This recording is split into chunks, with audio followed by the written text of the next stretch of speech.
Hey everyone, it's Cory McCarthy and welcome to a new episode. Quite recently, I did a detailed video discussing the bioavailability and quality of vegan proteins when compared to animal-based, as well as my research-based intake recommendations for vegan bodybuilders and strength athletes. I have linked that episode below for those who want to rewatch it or those who may have missed it.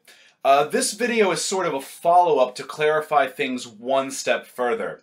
This is for those who are genuinely confused how to meet their protein needs as a vegan lifter. How to hit those higher than average targets based on body weight.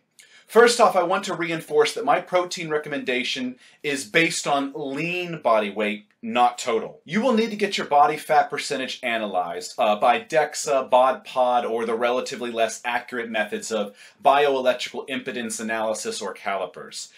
Just to get a sense of where you're at so that you can get a good start on properly assessing your needs. To put this into perspective, let's say a guy weighs 220 pounds, but he's also 20% body fat. It would be overkill and unnecessary for him to consume 220 grams of protein per day. However, when this theoretical male takes his body fat percentage into account and instead bases his daily protein intake on his lean body weight, he ends up aiming for a more reasonable figure of 176 grams per day by shaving 44 grams off his original figure.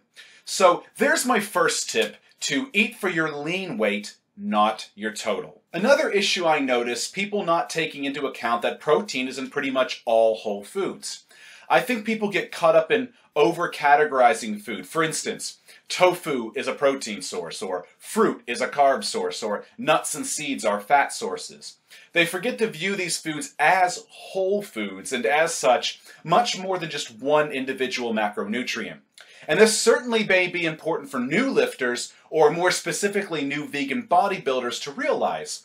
I get so many messages from newly minted vegans who are also bodybuilders that are genuinely afraid that they're not getting enough protein without consuming animal products. If you keep track of everything you consume, as I do, and as my clients do, you will find that you're getting protein in places you may never have even considered before. For instance, a cup of cooked spinach, or 180 grams of spinach, contains 5 grams of protein.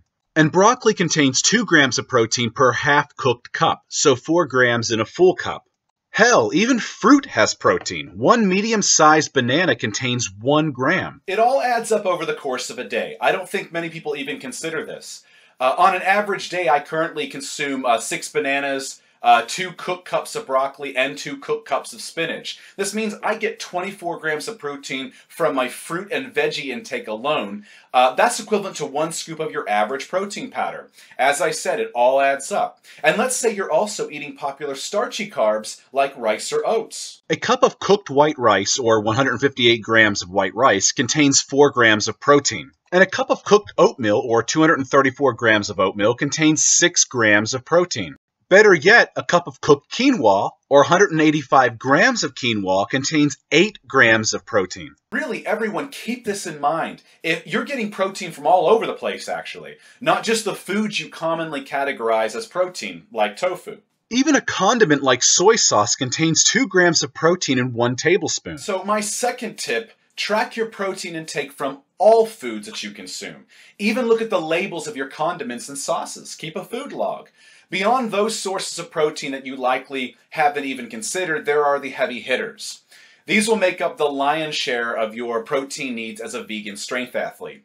Let's start with some examples of flexible, lower carb sources. Extra firm tofu. Featured here is my favorite brand, Wildwood. Just 3 ounces contains 9 fucking grams of protein with 0 non-fiber carbs. I currently consume 15.5 ounces of this on some days, which provides me with just over 46 grams of high-quality protein, more like 46.5 grams. Another option to consider is textured vegetable protein, like Bob's Red Mill product, which 1 ounce of, or 28 grams, contains 14 grams of high-quality protein with only 3 grams of non-fiber carbs. Another example for those without a gluten issue would be seitan.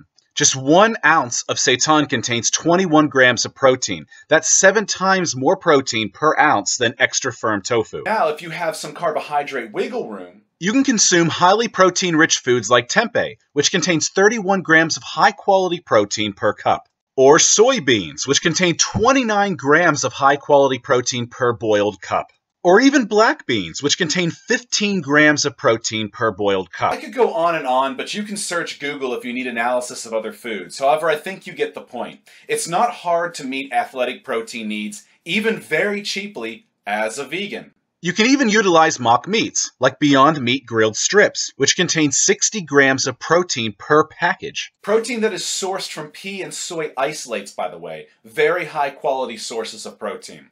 And don't fear protein powders either. They are a great tool for your arsenal to help you hit a target, especially if you have already met your carb or fat quota for the day. If you hit up the link below, you can download a free PDF detailing my favorite custom vegan protein blends.